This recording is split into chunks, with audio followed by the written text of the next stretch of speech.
دوستو، اسرائیل اور حماس کی جنگ سے جڑی ہوئی یہ ایک ایسی سچائی ہے کہ جس کو آج کوئی بھی نہیں نکار سکتا ہے۔ مطلب نہ تو وہ نکار سکتا ہے کہ جو فلسطین کو سپورٹ کرتا ہے، اور نہ ہی وہ نکار سکتا ہے کہ جو اسرائیل کو سپورٹ کرتا ہے۔ اور وہ سچائی یہ ہے کہ جب سے ہی اس جنگ میں یمن کے ہوتی لوگوں کی انٹری ہوئی ہے، تب سے ہی اس جنگ کا پاسا اور اس جنگ کا نقشہ پوری طرح سے بدل چکا ہے، اور اس جنگ میں ہر طرح سے ایک نیا موڑ آ چکا ہے۔ یعنی چاہیں آپ دنیا کے پرسپیکٹو سے دیکھ لیجئے یا پھر خود اسرائیل کے پرسپیکٹو سے دیکھ لیجئے۔ دنیا کے پرسپیکٹو سے اس لیے کیونکہ ہوتیز کی انٹری سے پہلے جہاں ایک طرف دنیا والوں کی طرف سے اس جنگ میں اگر 40 سے 50% ہی انٹرسٹ لیا جا رہا تھا، تو ہوتیز کی انٹری کے بعد اب ان کو نہ چاہتے ہوئے بھی اس جنگ میں 90 سے 100% دلچسپی دکھانا پڑی۔ وہ اس لیے کیونکہ اب تو خود ان کے انٹرسٹ پر بات آ چکی تھی۔ وہیں بات کریں اگر اسرائیل کے لحاظ سے، تو ہوتیز کی وجہ سے اسرائیل کو ابھی تک جس لیول کا یا پھر جس طرح کا نقصان ہوا ہے اور ہو رہا ہے،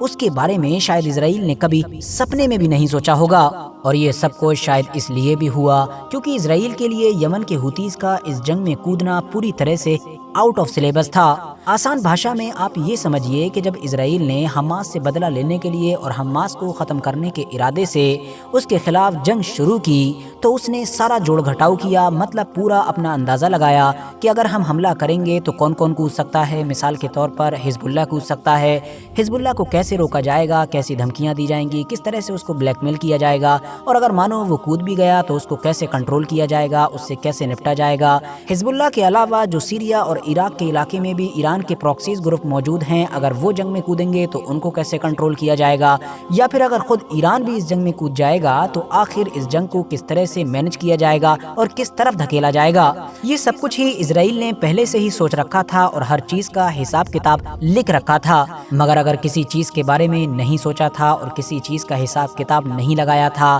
تو وہ تھا یمن میں موجود ایک بڑا اور بھیانک ہوتی نام کا طوفان۔ یہی وجہ تھی کہ جب شروعات میں یمن کے ہوتیز نے اسرائیل کے خلاف وار ڈکلیئر کی تو نہ صرف اسرائیل بلکہ امریکہ سمیت اس کی پوری کمپنی کافی ہڑبڑاہٹ میں نظر آئی، کیونکہ ان کو بھی سمجھ نہیں آ رہا تھا کہ آخر اچانک سے یہ سب کیا ہو رہا ہے۔ یہاں پر دلچسپ بات یہ بھی ہے کہ ہوتیز کے کودنے کی وجہ سے اسرائیل کو جس طرح کا نقصان ہوا ہے، اس طرح کے نقصان کی امید بھی کبھی نہیں کی گئی تھی۔ وہ اس لیے کیونکہ چاہے جنگ حماس سے ہو، حزب اللہ سے ہو، یا اس طرح کے اس ایریے میں موجود کسی بھی دوسرے گروپ سے ہو، تو ظاہر ہے اسرائیل کو صرف دو طرح کے نقصان ہو سکتے ہیں۔ پہلا جانی نقصان یعنی اسرائیلی فوجیوں کی جان جانا، جبکہ دوسرا نقصان ہتھیاروں وغیرہ کا ہو سکتا ہے۔ لیکن ہوتیوں سے جنگ میں ہتھیار وغیرہ یا مالی نقصان ہونے کی بجائے ٹریڈ یعنی کہ ویاپار، فوڈ سپلائی اور اس طرح کی ان ساری چیزوں کا نقصان ہونا شروع ہوا کہ جس کو کسی کی اکانومی کے لیے سب سے بڑی طاقت مانا جاتا ہے۔ آسان شبدوں میں ہم یہ کہہ سکتے ہیں کہ جو کام اسرائیل خود پچھلے کئی سالوں سے غزہ کے خلاف کرتا آ رہا تھا، اور جس کام کو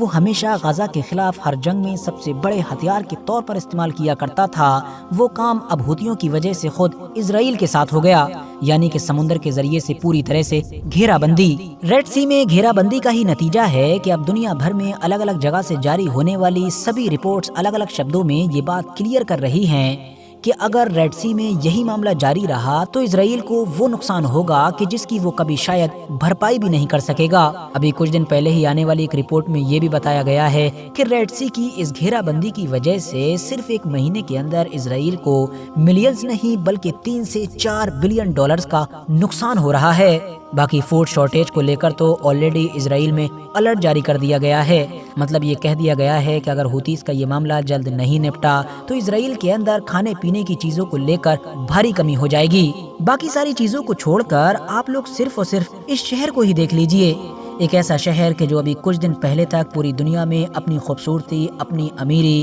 اپنے ویاپارک ماحول اور اپنی رنگین اور مست لائف کے لیے جانا جاتا تھا۔ دنیا بھر سے لوگ اگر اسرائیل کے کسی علاقے میں اور کسی شہر میں سب سے زیادہ گھومنے کے لیے آیا کرتے تھے تو وہ شاید یہی شہر تھا، مگر پچھلے کچھ دنوں سے پوری طرح سے سنسان ہو گیا ہے، اور آسان شبدوں میں ہم یہ بھی کہہ سکتے ہیں کہ یہ اسرائیل کا وہ پہلا شہر بن گیا ہے کہ جو اس جنگ کی وجہ سے پوری طرح سے کولیپس کر چکا ہے، اور ظاہر ہے کسی اور کی وجہ سے نہیں بلکہ صرف اور صرف یمن کے ہوتیز کی وجہ سے۔ وہ اس لیے کیونکہ سب سے پہلے آپ لوگ ذرا میپ میں دیکھیے کہ یہ شہر کہاں پر موجود ہے۔ اس کا نام ہے ایلات، اور یہ ریڈ سی کے بالکل بارڈر پر موجود ہے اور اسرائیل کے حساب سے بالکل ساؤتھ میں موجود ہے۔